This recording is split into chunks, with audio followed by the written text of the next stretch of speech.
The flickering candlelight cast long, dancing shadows across the rough-hewn walls of the inn. It did little to pierce the gloom that clung to every corner, thick as the stench of ale and sweat.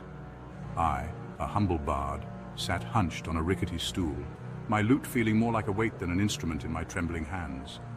Around me, the brigands roared with laughter, their faces grotesque masks in the dancing light. "Sing, Jester!" bellowed their leader, a hulking brute with a scar that bisected his face like a lightning strike. His voice was a rasp that sent shivers down my spine, but not from fear. Not the kind they expected anyway.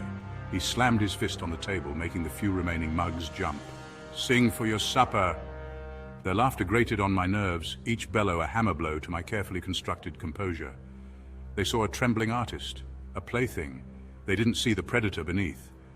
My fingers tightened around the lute's neck, a different kind of song building in my chest, a symphony of primal rage. I forced a smile, my lips twisting into a parody of amusement. These fools, they thought they had me caged. They had no idea they were locking themselves in with a far more dangerous beast. I began to play, my voice a low thrum against the backdrop of the lute's mournful melody. It was a song of loss and longing, of a love cruelly ripped away. A song that echoed the growing ache in my own heart, the ache that throbbed in time with the rising moon, now a sliver of silver peeking through the grimy window panes. The brigands quieted, their drunken revelry momentarily forgotten. Good. Let them listen. Let the music weave its spell, lull them into a false sense of security. My voice rose and fell, weaving tales of ancient forests and creatures that stalked the night. Creatures not unlike myself. A shiver ran down my spine, independent of the music. The air itself felt different tonight, charged with a primal energy that resonated deep within my bones. I could feel their gazes upon me, heavy and expectant. They sought entertainment, a distraction from the darkness encroaching at the edges of their firelight. They had no idea they were staring into the abyss.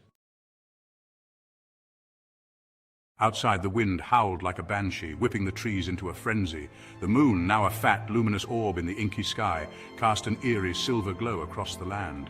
It was as if the very night itself was holding its breath, waiting, watching. Each gust of wind seemed to whisper my name, urging me to break free from the suffocating confines of the inn. My senses, already heightened, were on high alert. The coppery tang of blood, always present in this den of hunters, was overpowering tonight. It mixed with the musky scent of fear, a subtle undercurrent that did little to mask the brigands' bravado. They might hunt monsters, but even monsters were afraid on a night like this. They sensed it too, the change in the air. Their laughter was less boisterous now, their eyes darting nervously towards the boarded-up windows. Even these hardened killers couldn't completely ignore the primal fear that gnawed at the edges of their bravado.